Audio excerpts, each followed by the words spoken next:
You, John Fitzgerald Kennedy, do solemnly swear. I, John Fitzgerald Kennedy, do solemnly swear. That you will faithfully execute the office of President of the United States. That I will faithfully execute the office of President of the United States. And will, to the best of your ability. And will, to the best of my ability. Preserve, protect, and defend the Constitution of the United States. Preserve, protect, and defend the Constitution of the United States. So help you God. So help me God.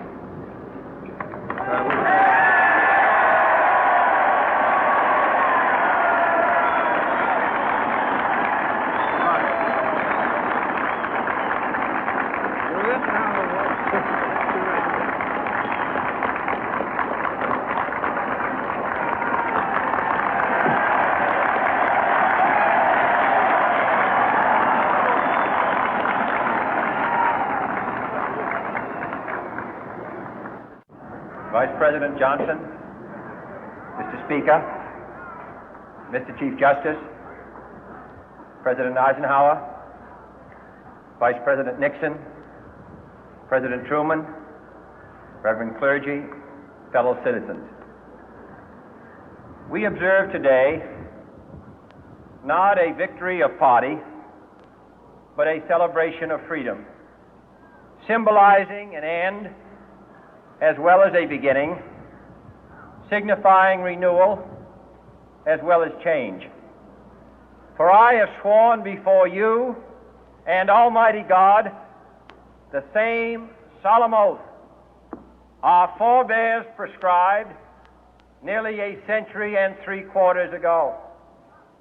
The world is very different now, for man holds in his mortal hands the power to abolish all forms of human poverty and all forms of human life.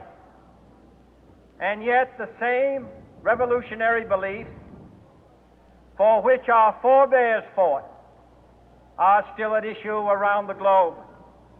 The belief that the rights of man come not from the generosity of the state, but from the hand of God.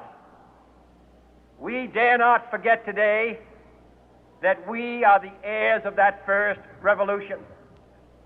Let the word go forth from this time and place to friend and foe alike that the torch has been passed to a new generation of Americans born in this century, tempered by war, disciplined by a hard and bitter peace, proud of our ancient heritage, and unwilling to witness or permit the slow undoing of those human rights to which this nation has always been committed and to which we are committed today at home and around the world.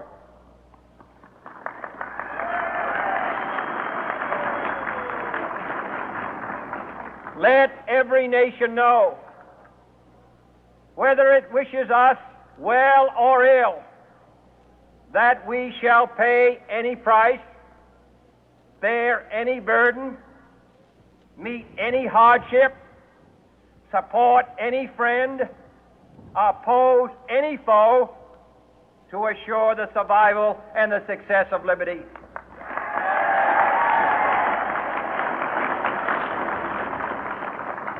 This much we pledge and more. To those old allies whose cultural and spiritual origins we share, we pledge the loyalty of faithful friends. United, there is little we cannot do in a host of cooperative ventures. Divided, there is little we can do, for we dare not meet a powerful challenge at odds and split asunder. To those new states whom we welcome to the ranks of the free, we pledge our word that one form of colonial control shall not have passed away, merely to be replaced by a far more iron tyranny. We shall not always expect to find them supporting our view, but we shall always hope to find them strongly supporting their own freedom, and to remember that in the past, those who foolishly sought power by riding the back of the tiger ended up inside.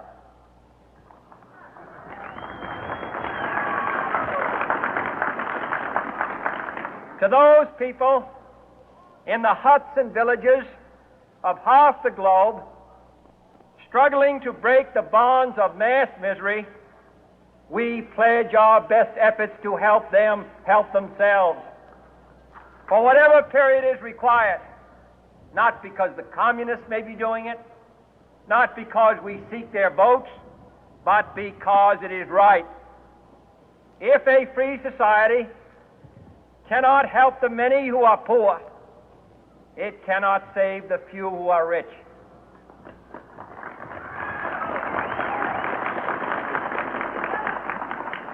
To our sister republics south of our border, we offer a special pledge to convert our good words into good deeds, in a new alliance for progress, to assist free men and free governments in casting off the chains of poverty. But this peaceful revolution of hope cannot become the prey of hostile powers. Let all our neighbors know that we shall join with them to oppose aggression or subversion anywhere in the Americas. And let every other power know that this hemisphere intends to remain the master of its own house.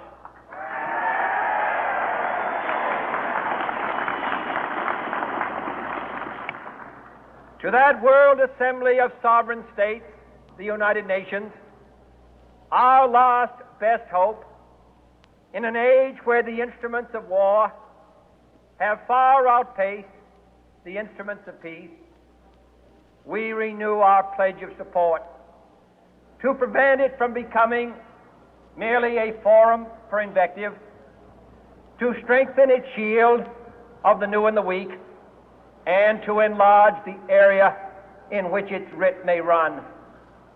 Finally, to those nations who would make themselves our adversary, we offer not a pledge, but a request that both sides begin anew the quest for peace. Before the dark powers of destruction, unleashed by science, engulf all humanity in planned or accidental self-destruction, we dare not tempt them with weakness, for only when our arms are sufficient beyond doubt can we be certain beyond doubt that they will never be employed. But neither can two great and powerful groups of nations take comfort from our present course, both sides overburdened by the cost of modern weapons, both rightly alarmed by the steady spread of the deadly atom, yet both racing to alter that uncertain balance of terror that stays the hand of mankind's final war. So let us begin anew, remembering on both sides that civility is not a sign of weakness, and sincerity is always subject to proof. Let us never negotiate out of fear, but let us never fear to negotiate.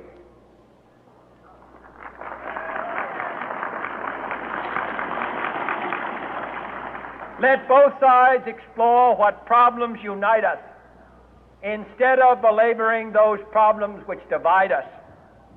Let both sides, for the first time, formulate serious and precise proposals for the inspection and control of arms, and bring the absolute power to destroy other nations under the absolute control of all nations.